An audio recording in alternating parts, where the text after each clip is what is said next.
Drizzle Thompson here for Pink and May. Today we are creating with the June 2019 release and a few oldie but goodies. We're going to be creating a shaker card using the reverse scallop circle dies.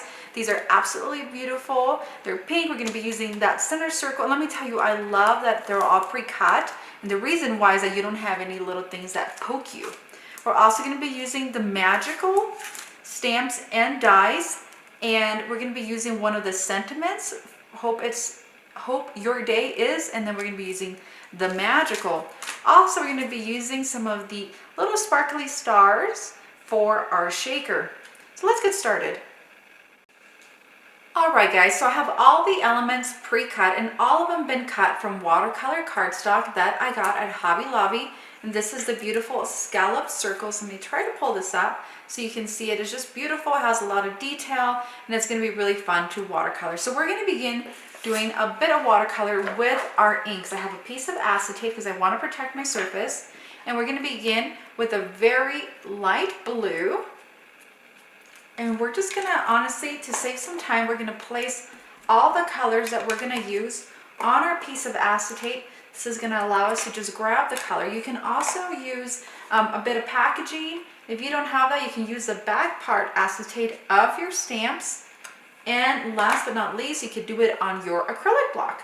This just allows you to use your ink pads and take them just a bit further. So I have my colors for this card and I have my water brush. So this is just a piece of Nina 110 pound. And what I'm going to do, I'm just going to add a very light wash of this blue because this is going to be the background of our shaker. Everything else is going to be kind of a rainbow motif once you get everybody all kind of blended in. So we're going to continue on this circle and use your circle as a ruler or a stencil of where you want your color to be. And I'm just going to do a swirl. You get really brave and grab some of that darker blue and swirl it. And that way when you look through it, you'll see that blue. Okay, I think I need to move a little further to the right. And we're going to call that good. Okay, so while that dries, we're going to set that aside, and I have my magical and I have my little heart. So my heart is actually going to be covered in glitter, so we're going to set that aside, but then we have these two guys. So add more water to your ink pad that you have done over on your acetate. And just begin adding that color. Remember, the more water you add, the lighter your color will be. So it's up to you how light you want your color. So I'm kind of shooting for a darker pastel, if that makes any sense. Just not your typical rainbow. And if you stay with the same color family, it makes it a lot easier. So I'm cleaning off my brush off to the side. And I'm alternating on what sides I add the color, and the reason why is that way you don't have too much of a blending and you don't create a new color. And if you do create a new color, name it and let us know what you named your new color.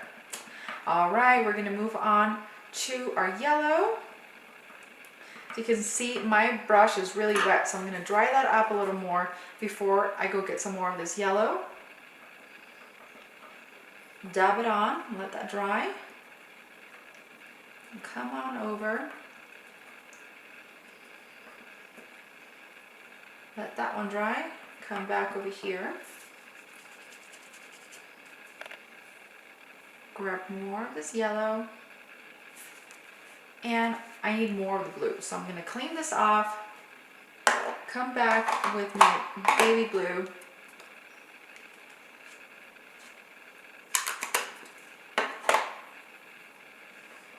And come back down to the end.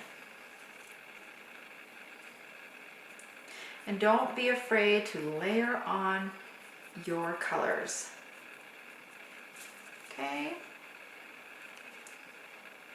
Once that's dry, we're going to start assembling our shaker card. All right, and look how fun that little shaker ends up. And it's full of stars. So now we're going to move on to our magical. So our magical is nice and dry, so I'm going to flip this around and I have some liquid glue. You can use your tumble runner, you can use the clear tumble runner, whatever liquid glue you like. You're just gonna place it all over and make sure it's coming out. There we go.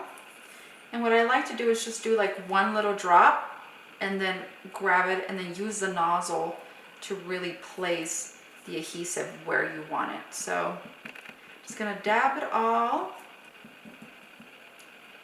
And you want something that's gonna be strong so it sticks to the acetate. Okay, gonna grab it. All right, gonna add the magical. And when it's watercolor paper, it can really shift the lettering. So be sure that's all nice and straight.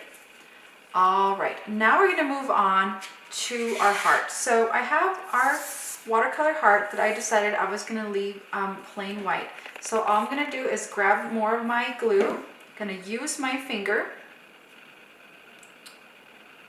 and get it saturated with glue. Once that's done, I'm gonna put this down, and I have my glitter duster. You can use anything you like. You can use even embossing glitter if you don't have glitter. And all it's gonna do is just add the glitter to this.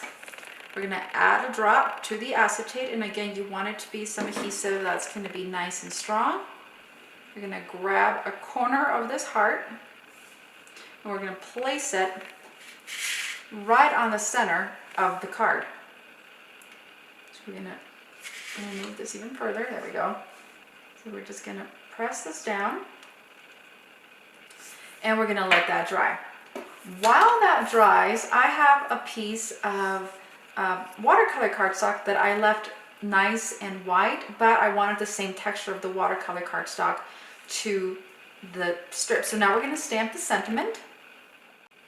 All right, so I have my strip ready to go. I have my sentiment ready to go as well. So I'm going to stamp Hope You're in one color, and then I'm gonna do the other side.